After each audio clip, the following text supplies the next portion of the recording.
Salama daholo. Androany zany dia tsara zavatra kely anankiray ako zavatra azony rehetra atao ilay izy a. Lohateny dia hoe andao hananana Linux.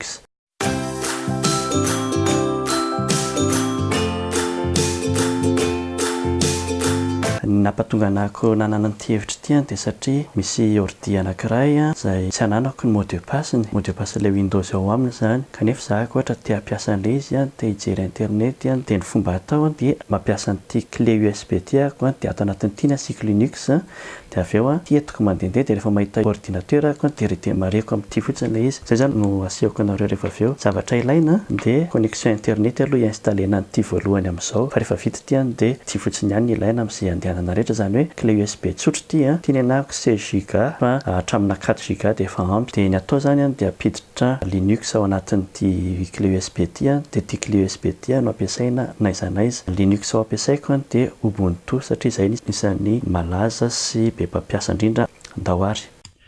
Ny ary tonga eto amin'ny ordinateur zany tsika zao dia i-télécharger ny Ubuntu sy apiditra an'izany ao anatin'ilay clé USB izay efa nampidiriko ao amin'ny ordinateur moa amin'izao. Ny toerana andehanantsika akana ny Ubuntu satria Ubuntu amin'ny teny frantsay no ampiasaintsika, tsy amin'ny teny frantsay fa ilay site akeny anazy dia amin'ny teny frantsay dia mandeha amin'ny ubuntu-fr.org isika. Dia ao amin'ny misy ny hoe télécharger ity amin'ny sisiny ambony ity zany no i-téléchargevantsika an'ilay Ubuntu. Cliqueko ilay hoe télécharger Ubuntu dia cliqueko ity hoe télécharger ity Ubuntu 16.4.1 io zany version dia avy eo enregistreko .iso ilay izy dia avy eo enregistreko. Dia jerevantsika eo amin'ny 1.4 giga ny habeany dia andrasantsika izany izy manao an'izay. Izay télécharger ilay Ubuntu tadidiana tsara fotsiny hoe izany toerana anasiana azy fa ilaintsika izy rehefa avy eo. Miditra amin'ny fitaovana manaraka amin'izay zany tsika fitaovana ampidirina an'iny Ubuntu iso iny ao anatin'ny clé USB. Ny zavatra ampiasaiko dia ity atao hoe Rufus ity. Tadiaviko amin'ny Google Rufus create bootable USB drive the easy way. Ity zany no fampidirana anazy ao anatin'ilay clé USB. Dia téléchargentsika fotsiny midina eto ambany eto dia mandeha amin'ity téléchargement dia téléchargentsika ny Rufus ataoko eto amin'ity drafts ity fotsiny izy kely dia kely ilay fichier dikan'izay izay izy dia efa vita sahady dia tonga dia sokafako zany iny dia avy eo mitranga zany ity fenêtre kely ity, fenêtre kely dia kely. Voalohany indrindra izy aloha dia midetecter hoe inona ny clé USB ao anatin'ny ordinateuranao dia ity zany ny hitany. Raha ohatra ka misy clé hafa tsy io dia hitadiava satria ny Rufus raha vao mametraka an'ilay Ubuntu anatina clé USB anao dia efa fany daholo izay zavatra efa napetraka ao tao. Dikan'izay zany ny anahako moa ity efa vita dia tsy atahorako ninina dia créer un disque de démarrage dia inona ilay izy dia tadiavinao ato zany.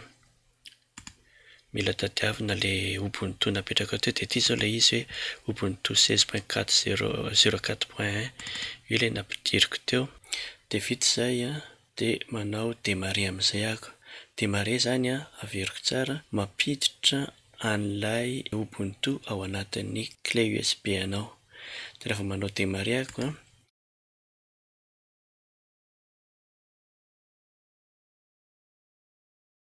izy ilay miteny hoe raha mbola misy zavatra ao anatin'ny clé USB anao dia voafafa daholo. Dia satria ny anahako efa fantatro hoe azo fafana dia manao OK ako dia manao copie izy amin'izao.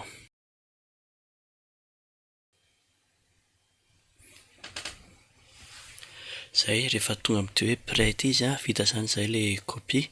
Vonona zany izao ny clé USB dia hidintsika fotsiny ity dia tsoahantsika ao amin'ny ordinateur ilay izy. Vonoantsika mihitsy amin'izay ny ordinateur dia hiditra amin'ny démarrage amin'izay tsika démarrage amin'ny Ubuntu. Ok, vonona zany izao ilay clé USB dia ny ataontsika dia apiditra an'ity ao anatin'ny ity zany izy izao vonona sy matsara dia ampidirintsika ao anatin'ny ordinateur zany izy izao satria efa ao anatin'io zany ilay Linux ilay Ubuntu. Fa alohan'izay dia rehefa ampidirinao zany ka velomina ny ordinateur dia ny tena tanjontsika zany dia hoe démarrer-na avy amin'iny, zany hoe iny clé USB iny zany no hiaingana voalohany, iny zany no midémarrer voalohany, iny zany no tokony ho hitan'ilay ordinateur voalohany fa tsy ilay disque ao anatiny. Ka ny ahafahana manao an'izay zany isaky ny ordinateur zany dia tokony afaka midémarrer amin'ny alalan'ny USB ka samy manana ny azy ny fanaovana an'izay. Misy ny sasany hoe tsindriana ny delete rehefa mandeha vao mitranga fotsiny ilay logo, rehefa mamela ordinateur fotsiny dia tonga dia misy filazana hoe tsindrio ny delete, zany hoe supprimer. Sasany indray miteny hoe tsindrio ny F2 dia ety ambony ity izay, ety ambony ity izay hoe F2 na hoe F11 misy koa miteny hoe tsindrio koa ny F11. Hoe zany matetika ny asaina atao. Ny anahako ity zao dia asainy tsindriana ny F2 na delete na zany hoe supprimer, dia izay zany no andramantsika. Dia velomintsika ary zany izao ny ordinateur dia vao velona mihitsy ilay ordinateur dia vonjena malaky izay soratany eo. Io zao misy miteny F2 na del na supprimer zany, dia vonjeko zany iny aloha ny F2 dia miandry ahako.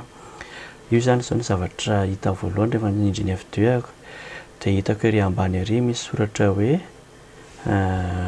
boot menu F8. Zany ny anareo zany raha ohatra ka hoe tsy ohatran'izao ny ordinateur anareo dia ilay boot menu zany tadiavina hoe aiza ny boot menu. Indraindray izy vao misokatra fotsiny dia miteny izy hoe tsindrio ny F11 raha ohatra ka hiditra ny boot menu dia tsindriana ilay F11 noteneniko teo.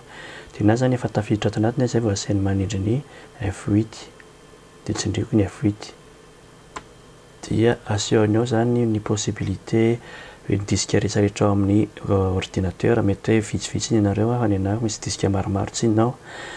Dia anisan'ilay disque mipetraka eo zao ilay USB izay vao napetrako eo, ilay clé USB izay misy tondra anarana hoe Kingston Data Traveler.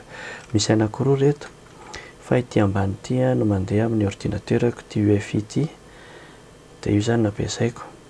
Dia mifidy an'io zany, misafidy an'io ahako mampiasa ny touche flèche amin'ny clavier. Dia rehefa tonga eto voatsindriko ilay UEFI Kingston Data Traveler satria izay ny anaran'ilay USB ako, dia manao sélectionneko. Dia io zany no mitranga efa démarreko tamin'ilay clé USB ilay izy. Dia ny choix voalohany, safidy voalohany hoe try Ubuntu without installing, zany hoe andramana manandrana ny Ubuntu tsy mi-installer anazy. Dia rehefa lasa iny iny sélectionneko voalohany teo zay, dia midémarrer zany ilay Ubuntu.